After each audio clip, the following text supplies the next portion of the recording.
O Saitama passou de um simples humano para o homem mais forte do mundo, e isso em apenas alguns anos. Mas você sabe como o Saitama conseguiu todo esse poder? Nesse vídeo eu vou te mostrar de onde vem o seu poder, e como o Saitama conseguiu toda a sua força. Então fica até o final do vídeo para você descobrir. Galera, o Saitama tem uma força imensa. Ele consegue derrotar qualquer oponente com apenas um soco, além de uma resistência gigante, podendo receber qualquer tipo de ataque sem nenhum dano. Mas apesar de toda essa força, ainda existe algo no mundo que consegue superá-lo, e isso é o seu like. O seu like tem uma força gigantesca, então deixe o seu like no vídeo. E também, se você não quiser perder mais nenhum vídeo como esse, se inscreva no canal e ative o sininho. Assim você nunca perde quando tiver vídeo novo. Então, vamos ver de onde vem a força do Saitama. Quando o cientista Genos da Casa da Evolução perguntou para o Saitama qual o segredo da sua força, ele simplesmente responde que fazia 100 flexões, 100 abdominais, 100 agachamentos e uma corrida de 10 km todos os dias. Ele também disse que fazia 3 refeições por dia, e no café da manhã ele comia apenas uma banana, porque apenas uma banana já era o suficiente. Outra regra que ele seguia é nunca usar o ar-condicionado, para fortalecer a sua mente. E mesmo que o corpo estivesse doendo, ou ele até mesmo estivesse cuspindo sangue, não podia parar. Não importa em que situação esteja, nunca podia parar o treinamento ou tirar algum dia de folga. Fazendo isso por 1 ano e meio, o Saitama começou a ver mudanças no seu corpo. A primeira foi que ele perdeu todo o seu cabelo, e a segunda foi que ele ficou muito forte. O Saitama chega até mesmo a dizer que muitas vezes no seu treinamento ele achava que não ia aguentar e até mesmo achava que podia perder a vida, mas que esse era o único jeito de ficar realmente forte. Bom, essa foi a explicação que o Saitama deu, mas obviamente não foi só treinando que ele ganhou toda a sua força. Tanto que nem o Genos acreditou nisso que ele disse. Uma prova disso é o Darkshine, um herói classe S conhecido pela sua incrível força física. O Darkshine treinou tanto que o seu corpo é puro músculos. Ele provavelmente deve ter treinado muito mais que o Saitama, e apesar disso, a sua força nem se compara com a do Saitama. Outra coisa também é que mesmo o Saitama treinando por 3 anos, o seu corpo ainda continua magro sem nenhum músculo exagerado, como é o caso do Darkshine. Então isso nos leva a acreditar que o seu poder não veio desse seu treinamento.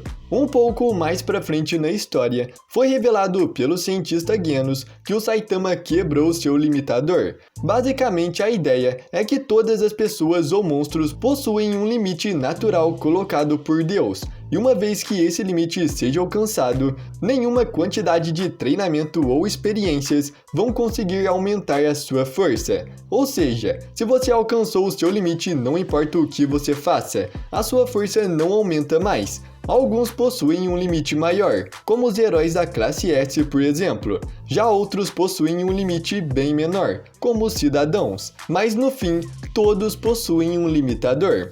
No entanto, em alguns casos raros, parece ser possível ultrapassar esse limite natural do corpo, alcançando um crescimento e um poder aparentemente infinito.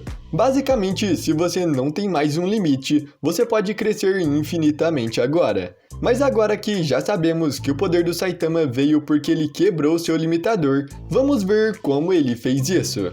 Ainda não foi revelado como Saitama conseguiu quebrar o seu limitador, e do jeito que o One Punch Man é, eu duvido que seja explicitamente revelado. Mas já foram deixadas várias dicas na série, e por isso temos algumas teorias. Então vamos começar com a primeira, a quase morte. O Gyoru, um comandante da Associação dos Monstros, acreditava que a maneira mais simples para aumentar o seu limitador, ou até mesmo quebrá-lo, estaria em pôr a sua vida em risco. Ele dizia que quando um ser chega muito perto de perder a vida por diversas vezes, isso poderia mudar o seu limitador. Para testar essa sua teoria, o Gyoru usou muitas pessoas como experimentos. E como era um experimento arriscado, a maioria não aguentou. Mas teve um que sobreviveu e conseguiu aumentar muito seu limitador. Esse é o Orochi, o líder da Associação dos Monstros. Bom, o Saitama disse que enquanto treinava, sentiu várias vezes que estava prestes a perder a vida. Talvez não tenha sido o treinamento em si que fez ele quebrar o seu limitador, mas sim o fato dele ter ficado 3 anos treinando até a exaustão, com várias vezes chegando muito perto da morte. Essa exaustão no seu corpo pode ter feito ele ter quebrado o limitador sem nem perceber. E por isso ele realmente acha que o seu poder tenha vindo do seu treinamento. Então vamos para a segunda teoria, o poder do desejo. Ao longo da série vimos vários personagens que podem ter algo em comum, como por exemplo o Crablanche, o primeiro vilão que o Saitama enfrentou. Ele era uma pessoa que amava comer caranguejos, então ele se tornou um homem caranguejo. O Garou queria muito se tornar um monstro, então ele se tornou um. A Mosquita era obcecada por insetos, e por isso ela se tornou uma mulher inseto. Basicamente, em One Punch Man, se você persegue os seus desejos, ele se torna realidade. Por mais de um ano desde que deixou suas ambições de se tornar um funcionário de escritório, o Saitama treinou todos os dias para se tornar um super-herói. Ele tinha a obsessão de ser mais forte, de superar os seus limites, e essa sua mentalidade fez com que ele quebrasse o seu limitador. No mundo de One Punch Man, alguém pode atingir uma característica apenas desejando muito ela. A obsessão das pessoas as fazem mudar. Se essa obsessão for algo meio doentio, a pessoa se torna um monstro. Agora, se já for algo mais normal, as pessoas alcançam o que queriam permanecendo na sua forma humana. Todos na classe S são especialistas em uma área. Por exemplo, a Tatsumaki é a usuária mais poderosa de telecinese. O Atomic Samurai é o espadachim mais forte do mundo. O Silver Fang é o mais forte em artes marciais. Cada um é obcecado em uma coisa e se tornaram o melhor nisso. O Saitama ficou obcecado em superar os seus limites, e assim, ele quebrou o seu limitador. No capítulo especial 19.5 do mangá, mostra o Saitama fazendo o seu treinamento e agindo como herói. Enquanto estava correndo os seus 10 km, ele se encontra com um monstro lutador. Esse monstro disse que era um humano, e que treinou tanto boxe que acabou se transformando em um monstro boxeador. Quando o Saitama vê ele atacando as pessoas, imediatamente ele pula para tentar acertar um soco no monstro, mas o seu corpo estava muito exausto do treinamento, e ele acabou levando um soco e foi jogado em uma parede. Então ele diz que o seu corpo está no limite, mas que não vai chorar por uma dorzinha. Então ele sai da parede e fala que tem que superar os seus limites. Nesse momento, seu rosto muda de expressão. Ele fica com aquela expressão que tanto conhecemos, e que depois disso, nunca mais mudou. Então ele ataca o monstro e o derrota com apenas um soco. E quando ele volta para casa, o seu cabelo também tinha caído. Nesse momento, Saitama, com puro esforço e força de vontade, conseguiu quebrar o seu limitador. E por fim, temos a terceira teoria. O Saitama recebeu o seu poder de Deus. Foi mostrado em One Punch Man que uma pessoa também pode ganhar poderes por meios divinos, como foi o caso do Imperador Sem Teto, um dos tenentes da Associação dos Monstros. O Imperador Sem Teto levava uma vida comum, até que um dia ele foi expulso do trabalho porque o seu chefe o obrigou a andar nu. Com a sua demissão, ele foi expulso da sua casa e se tornou um desempregado. Ele então começou a viver em um parque e começou a ter uma perspectiva de vida, onde a humanidade não é nada em comparação com a Terra e que ela é o grande mal de tudo. Ele então decide que a única maneira de escapar do mundo e retornar à natureza era perdendo a vida. No momento em que ele estava prestes a se enforcar, uma entidade chamada Deus aparece para ele, dizendo que os seus sentimentos em relação à humanidade estão certos. E com isso, Deus deu poderes para ele.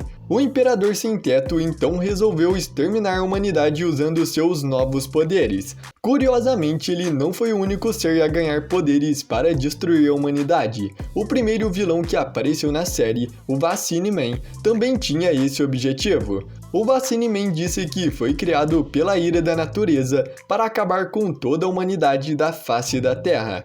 Com isso, podemos supor que ele também foi criado por Deus e que o objetivo de Deus é acabar com a humanidade.